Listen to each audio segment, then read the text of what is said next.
Nakaka-receive din ba kayo ng ganitong klaseng violation? Na yung live nyo daw is pre-recorded. Hi mga mamshi, kanina lang po nangyari yan sa akin. So habang nag-live ako, nag-pop up sa screen ko, yung live ko daw is pre-recorded. So yung ginawa ko, hindi ako na-bother kasi knowing naman na naglalagay ako ng date during live selling. Then the second time around, warning nga naman na yung live ko daw is pre-recorded. So doon na ako nag-stop ng aking live.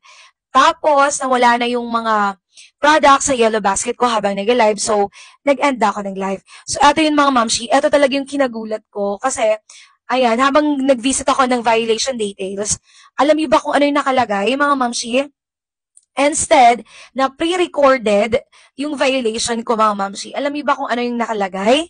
Nakalagay dito is, ayan, misleading content na. Na yung reason pala ng aking violation is exaggerated descriptions or obsolete claims, content violation. So, anong connect sa pre-recorded at saka sa exaggerated descriptions? Kaya mga mamshi, medyo naluloka talaga ako kay TikTok. Kasi bigla-bigla na lang nagkakaroon ng violation warning na hindi mo naman pala alam na yung kanilang violation ay hindi related sa nagpa-pop up sa screen. Diba? Nakakaloka na.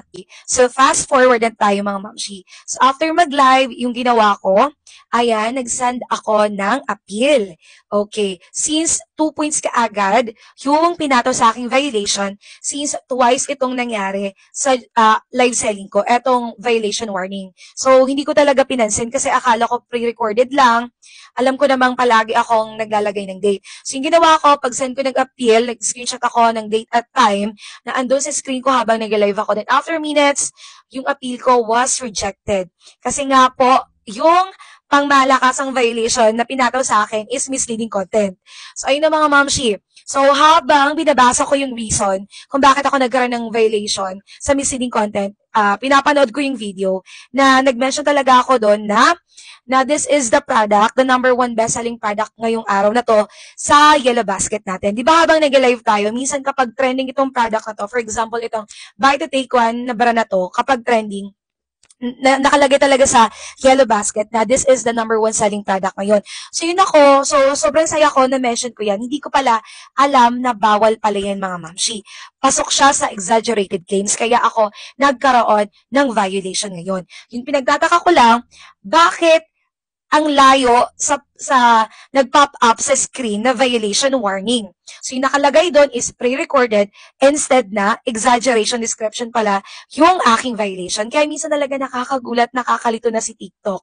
So, yun lang mga mamshi, iwasan nyo po yung pag-mention ng words na the number 1 selling, the best, kasi pasok na pasok yan sa misleading content.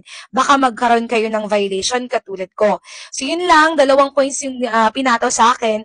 Pero buti na lang talaga, nag-take ako ng quiz at nabawasan ng 1 violation. So ngayon, 1 violation over 24 na lang yung violation ng account ko. So healthy pa naman. Ito lang talaga yung dismaya kasi ang layo-layo sa violation warning tapos sa totoong violation na pinataw ni TikTok. Kaya talaga medyo nagugulat talaga ako ngayon. Medyo talaga nakakagulo na. So if you are experiencing the same experience that I am experiencing now, you can comment lang po dito guys para naman makashare din kayo ng information.